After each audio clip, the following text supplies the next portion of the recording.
ಸ್ನೇಹಿತರೆ ನಮಸ್ತೆ, welcome to ಕಾಯಿನ್ಗುರು YouTube channel. ಯಾರೆಲ್ಲ ಮೊದಲ ಬಾರಿಗೆ ನಮ್ಮ ಚಾನಲ್ಗೆ ಬರ್ತಾ ಇದ್ದೀರಾ, ಮಿಸ್ ಮಾಡಿದ್ದೀರಾ ನಮ್ಮ ಚಾನಲ್ನ ಸಬ್ಸ್ಕ್ರೈಬ್ ಮಾಡಿಕೊಂಡು ಬೆಲ್ಲೈಕನ್ನ ಕ್ಲಿಕ್ ಮಾಡಿ.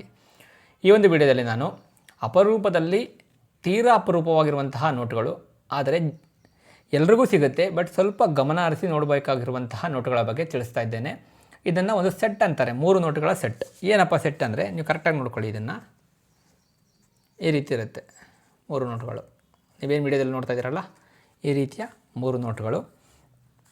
ಏನಿದರಲ್ಲಿ ವಿಶೇಷ ಏನಿದೆ, 100 ರೂಪಾಯಿದು 3 ನೋಟ್ ಇದ್ದಾವೆ ಅಷ್ಟೇ ಅಲ್ವಾ ಅಂತ ಅನ್ಬೋದು. ಖಂಡಿತವಾಗ್ಲೂ ಇದರ ನಂಬರ್ಗಳನ್ನು ನೀವು ಸೂಕ್ಷ್ಮವಾಗಿ ಗಮನಿಸಿ. ಮೊದಲನೇ ನೋಟ್ ಬಂದು 1BF, ಇದು ಪ್ರಿಫಿಕ್ಸು. 6 ಇನ್ಸೆಟ್ ಇದೆ. 15/8/1947 ನಮಗೆ ಸ್ವತಂತ್ರ ಬಂದಂತಹ ವರ್ಷ. ಆ ದಿನ ಆಗಸ್ಟ್ 15, 8ನೇ ತಾರೀಕು 1947 ಇಸವಿಯಲ್ಲಿ ನಮಗೆ ಸ್ವತಂತ್ರ ಬಂದಿದ್ದು. ಆ ಒಂದು ಇಸವಿಯ ಒಂದು ಫ್ಯಾನ್ಸಿ ನಂಬರ್. ಮತ್ತು ಎರಡನೇ ನೋಟು 26/1/50, ಅಥವಾ ಫ್ಯಾನ್ಸಿ ನಂಬರ್ ಹೇಳೋದಾದರೆ 26/1/1950 ಈ ರೀತಿ ಬರುತ್ತೆ. ಇದು ನಮ್ಮ ಗಣರಾಜ್ಯೋತ್ಸವ ಶುರುವಾದಂತಹ ದಿನ. 26ನೇ ತಾರೀಕು ಗಣರಾಜ್ಯೋತ್ಸವ, ರಿಪಬ್ಲಿಕ್ ಡೇ. ಅದು ಇಂಡಿಪೆಂಡೆನ್ಸ್ ಡೇ, ಇದು ರಿಪಬ್ಲಿಕ್ ಡೇ. ಮೂರನೆಯ ನೋಟು ಬಂದು ಗಾಂಧೀಜಿಯವರ ಜನ್ಮದಿನ 2/10/1869. 2ನೇ ತಾರೀಕು ಅಕ್ಟೋಬರ್ ತಿಂಗಳು 1869ನೇ ಇಸವಿಯಲ್ಲಿ ಮಹಾತ್ಮ ಗಾಂಧೀಜಿಯವರು ಗುಜರಾತಿನ ಪೋರಬಂದರ್ನಲ್ಲಿ ಜನಿಸ್ತಾರೆ. ಆ ಒಂದು ಡೇಟ್ ಆಫ್ ಬರ್ತ್, ಮಹಾತ್ಮ ಗಾಂಧೀಜಿಯವರ ಡೇಟ್ ಆಫ್ ಬರ್ತ್ ಇದು. ಮತ್ತು ಇದು ನಮ್ಮ ಭಾರತದ ಗಣರಾಜ್ಯೋತ್ಸವದ ಒಂದು ದಿನಾಂಕದ ಒಂದು ಫ್ಯಾನ್ಸಿ ಸೆಟ್ಟು. ಮತ್ತು ಇನ್ನೊಂದು ಇಂಡಿಪೆಂಡೆನ್ಸ್ ಡೇ, ಸ್ವತಂತ್ರ ದಿನಾಚರಣೆಯ ಒಂದು ಮೊದಲಿಗೆ ಸ್ವತಂತ್ರ ಬಂತಲ್ಲ ಮೊದಲನೇ ದಿನ, ಅದರ ಒಂದು ನೋಟು. ಈ ಮೂರನ್ನು ಒಂದು ಸೆಟ್ ಅಂತಾರೆ. ಇದರ ಬೆಲೆ ಎಷ್ಟು? ಇದು fancy number, semi fancy number? ಇದನ್ನು ನಾವು ತಿಳ್ಕೊಳ್ಬೇಕು. ಇದು ಚಲಾವಣೆಯಲ್ಲಿರುವಂತಹ ನೋಟು ಆಗಿರೋದ್ರಿಂದ ಇದು ಸೆಮಿ ಫ್ಯಾನ್ಸಿ ನಂಬರಿಂದ ಮೀಡಿಯಮ್ ಫ್ಯಾನ್ಸಿ ನಂಬರ್ಗೆ ಬರುತ್ತೆ.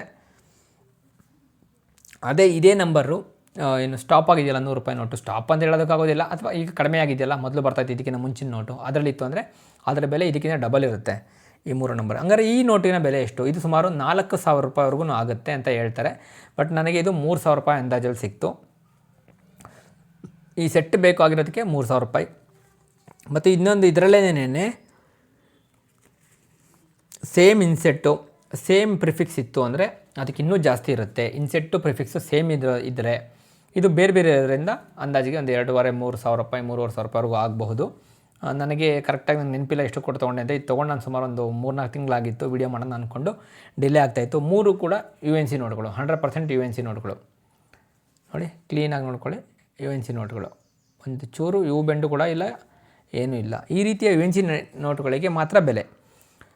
ಹಾಗಾದರೆ ನಾವು ಇದನ್ನು ಹುಡ್ಕೋದು ಹೇಗೆ? ಮೊದಲಿಗೆ ನೀವು ಯಾವುದೇನೇನು ಇಂಪಾರ್ಟೆಂಟ್ ಇಸ್ವಿಗಳನ್ನ ನೀವು ನೆನ್ಪಿಟ್ಕೊಳ್ಬೇಕು. ಇವಾಗ ಹೇಳಬೇಕು ಅಂದರೆ ಮಹಾತ್ಮ ಗಾಂಧೀಜಿಯವರ ಡೇಟ್ ಆಫ್ ಬರ್ತು, ಅದೇ ರೀತಿ ಪ್ರಧಾನಿಗಳ ಒಂದು ಡೇಟ್ ಆಫ್ ಬರ್ತು, ನರೇಂದ್ರ ಮೋದಿಯವ್ರದ್ದು, ರಾಹುಲ್ ಗಾಂಧಿಯವ್ರದ್ದು date of birth, Virat Kohli ಅವ್ರ date of birth, Rohit Sharma ಅವ್ರ date of birth, famous actors rocking star Yash ಆಗಿರ್ಬೋದು, ಅಲ್ಲು ಅರ್ಜುನ್ ಆಗಿರ್ಬೋದು, ಚಿರಂಜೀವಿ, ರಜನಿಕಾಂತ್, ಅಮಿತಾಬ್ ಬಚ್ಚನ್ನು, ಸಲ್ಮಾನ್ ಖಾನು, ಶಾರುಖ್ ಖಾನು, ಮತ್ತು ಈ ರೀತಿ ಸೈಫ್ ಅಲಿ ಖಾನು, ಈ ರೀತಿ ಫೇಮಸ್ ಪರ್ಸನ್ಸ್ ಡೇಟ್ ಆಫ್ ಬರ್ತ್ನ ಕಲೆಕ್ಟ್ ಮಾಡಿಕೊಂಡು ಇಟ್ಕೊಳ್ಬೇಕು. ಅವ್ರ ಡೇಟ್ ಆಫ್ ಬರ್ತನ್ನ ನೀವು ಒಂದು ಕಡೆ ನೋಟ್ ಮಾಡಿಕೊಂಡು ನಿಮ್ಗೆ ಸಿಗೋ ನೋಟಲ್ಲಿ ಯಾವ ಥರ ಮ್ಯಾಚ್ ಆಗುತ್ತಾ. ಕಂಪ್ಲೀಟಾಗಿ ಅವ್ರದ್ದು ಇಷ್ಟು ಇರೋದಿಲ್ಲ. ಬಟ್ ಇವಾಗ ನೋಡಿ, 1947 ಅಂತ ಇದ್ದರೆ ಬರೀ 47 ಇರ್ಬೋದು, ಅಥವಾ 15/8/1947 ಅಂತ ಬೇಕಾದರೂ ಇರಬಹುದು. ಈ ರೀತಿಯಾಗಿರುತ್ತೆ.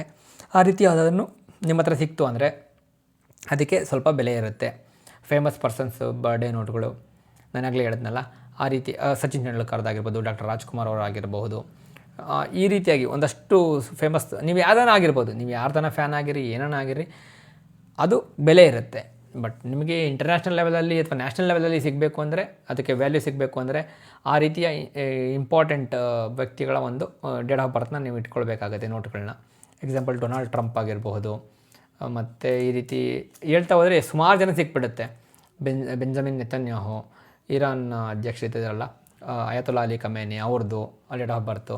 ಈಗ ಮೋಸ್ದಾಬಾ ಖಮೇನಿ ಇದ್ದಾರೆ, ಈ ರೀತಿ ಫೇಮಸ್. ಇವಾಗ ವರ್ಲ್ಡಲ್ಲಿ ಇವರೆಲ್ಲ ಹೆಸರುಗಳು ತುಂಬ ನಡೀತಾ ಇದೆ, ಯಾಕೆಂದರೆ ವಾರ್ ನಡೀತಾ ಇರೋದ್ರಿಂದ ಇವ್ರ ಹೆಸರುಗಳು ತುಂಬ ಪ್ರಚಲಿತವಾಗಿರುತ್ತೆ. ಅಂಥ ಟೈಮಲ್ಲಿ ನೀವು ಆನ್ಲೈನ್ ಆಕ್ಷನ್ಗಳಾಗಿರ್ಬೋದು ಅಥವಾ ಆಫ್ಲೈನ್ ಎಕ್ಸಿಬಿಷನ್ಗಳಾಗಿರ್ಬೋದು ತುಂಬ ವ್ಯಾಲ್ಯೂ ಇರುತ್ತೆ, ತುಂಬ ಅಂದರೆ ಟ್ರೆಂಡಿಂಗಲ್ಲಿ ಹೋಗುತ್ತೆ ಈ ನೋಟುಗಳು. ನನಗೆ ನೆನಪಿದ್ದ ಹಾಗೆ ಒಂದು ಸಾರಿ ಅಲ್ಲು ಅರ್ಜುನ್ ಅವರ ಬರ್ಡೇ ನೋಟು, ಡೇಟ್ ಆಫ್ ಬರ್ತು, ಅದು 50 ರೂಪಾಯಿದು ಹಳೆ ನೋಟು, ಯಾವುದು ಅಂದರೆ ಪಾರ್ಲಿಮೆಂಟ್ ಇಶ್ಯೂ ನೋಟು, ಸುಮಾರು ಒಂದು 17,000 ರೂಪಾಯಿಗೆ ಬಿಡ್ಡಾಯಿತು. ಅದೇನು UNCನೂ ಇರಲಿಲ್ಲ, ನಾರ್ಮಲ್ಲಾಗೇ ಇತ್ತು ಕಂಡೀಷನ್ ಎಲ್ಲ, ಬಟ್ ಅದು 17,000 18,000 ರೂಪಾಯಿವರೆಗೂ ಹೋಯಿತು. ಅದು ಕೂಡ ನಮ್ಮ ಬೆಂಗಳೂರು ಎಕ್ಸಿಬಿಷನಲ್ಲಿ, ಹೈದರಾಬಾದಲ್ಲೂ ಕೂಡ ಅಲ್ಲ. ಎಷ್ಟಕ್ಕೆ 17,000ದಿಂದ 18,000 ರೂಪಾಯಿ ಹೋಯಿತು. ಇದು 3 ವರ್ಷದ ಹಿಂದೆನೇ. ಯಾಕೆಂದರೆ ಆ ಟೈಮಲ್ಲೇ ಅಲ್ಲು ಅರ್ಜುನ್ ಅವ್ರದ್ದು ಬರ್ತಡೇ ಬರ್ತಾಯಿತ್ತು. ಆ ಒಂದು ಟೈಮಲ್ಲಿ ಅದು ಅವರು ಆನ್ಲೈನ್ ಅದು ಹೆಂಗೆ ಗೊತ್ತಿಲ್ಲ, ಅವರು ಜಸ್ಟ್ ಒಂದು ನೋಡಿ ಇಟ್ಕೊಂಡು ಎಲ್ಲರ ಓಡಾಡ್ತಾ ಇದ್ರು, ಬಟ್ ಯಾರೂ ಇಂಟ್ರೆಸ್ಟ್ ತೋರಿಸಲಿಲ್ಲ. ಬಟ್ ಅವರು ಆಕ್ಷನ್ ಹೌಸಲ್ಲಿ ಹೋಗಿ ಎಂಟ್ರಿ ಮಾಡಿಸಿ ರಿಜಿಸ್ಟರ್ ಮಾಡಿಸಿ ಮತ್ತೆ ಆಕ್ಷನಲ್ಲಿ ಬಂದಾಗ ಬಿಡ್ಡಿಂಗ್ ಬಂದಾಗ 17,000 ರೂಪಾಯಿವರೆಗೂ ಹೋಯಿತು. ನನಗೂ ಗೊತ್ತಿಲ್ಲ ಹೆಂಗೆ ಅಂದರೆ ಹೈದ್ರಾಬಾದಿಂದ ಬಂದಿರತಕ್ಕಂಥ ಕೆಲವೊಬ್ಬರು ಕಲೆಕ್ಟರ್ಸು ಅಲ್ಲಿ ಸ್ಟಾಲ್ ಹಾಕಿರೋರೇ ಬಿಡ್ ಮಾಡಿಬಿಟ್ರು. ಹಂಗೆ ಯಾವುದು ಟ್ರೆಂಡಿಂಗಲ್ಲಿ ಇರುತ್ತಲ್ಲ ಅದನ್ನು ಇಟ್ಕೊಬೇಕು. ಇವಾಗ ಇಂಡಿಪೆಂಡೆನ್ಸ್ ಡೇ ಹತ್ತಿರ ಬರ್ತದೆ, ಈಗ August, next month August. So independence day ಇಟ್ಕೊಬೇಕು. ಅದ್ರ ಬಗ್ಗೆ ಜಾಸ್ತಿ ಜನಕ್ಕೆ ಹುಡುಕ್ತಾ ಇರ್ತಾರೆ, ತೊಗೊಳ್ತಾರೆ. ಇದನ್ನು ನೀವು ಇಟ್ಕೊಳ್ಬೇಕು.